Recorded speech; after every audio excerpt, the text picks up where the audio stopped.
Bangladesh army একদম স্পষ্ট ভাষায় বলে দিচ্ছে, বাংলাদেশ আর্মি জাস্টিসের পক্ষে। যেটা জাস্টিস হবে সেটার পক্ষে আমরা থাকবো। ইনসাফ, নো কম্প্রোমাইজ উইথ ইনসাফ, কাম হোয়াটসঅ্যাপ। জাস্টিসের পক্ষে আমরা অবশ্যই অবশ্যই স্ট্যান্ড ফাস্ট এবং দৃঢ়। Furniture just smarter, JMG furniture. এটা বলে নেই, এটা আর সম্ভবত কারো মনে এরকম থাকতে পারে।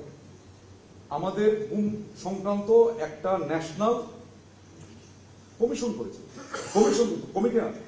Commission is one of the highest, এবং আন্ডারে জাস্টিস, রিটায়ার্ড জাস্টিস, এবং এখানে আরো 4 জন মেম্বার আছেন। ওনারা যখন এই কমিশন করছেন, আমরা কমিশনকে সর্বাত্মক সহযোগিতা করেছি। কমিশন থেকে কখনোই বলতে পারবে না যে আমরা আমাদের কাছে কোনো সহযোগিতা চেয়েছি, কোনো ডকুমেন্ট চেয়েছে, কোনো কাউকে হাজির করতে বলেছিল, হাজির করি, এরকম কখনোই বলতে পারবে না। We have number of meetings with the commission. আমি নিজেও কয়েকটা মিটিংয়ে তাদের সাথেও ছিলাম, কমিশন এবং প্রসিকিউশনের সাথে আমাদের মিটিং ছিল। আমরা যখন দেখছি একটা ন্যাশনাল লেভেলে কমিশন কাজ করছে, army cannot have another commission or committee further that will undermine the national commission. Rather আমরা কমিশনকে সর্বাত্মক ভাবে আমরা সাহায্য সহযোগিতা এখনো করে যাচ্ছে, এখনো যা চাচ্ছে।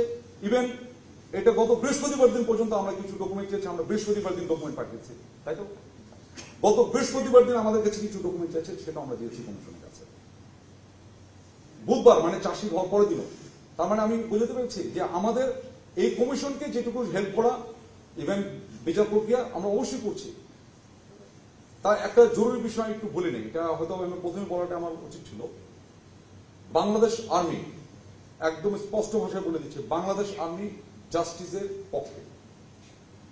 যেটা জাস্টিস হবে সেটার পক্ষে আমরা থাকবো। ইনসাফ, নো কম্প্রোমাইজ উইথ ইনসাফ, কাম হোয়াটসঅ্যাপ। জাস্টিসের পক্ষে আমরা অবশ্যই অবশ্যই স্ট্যান্ড ফাস্ট এবং দৃঢ়।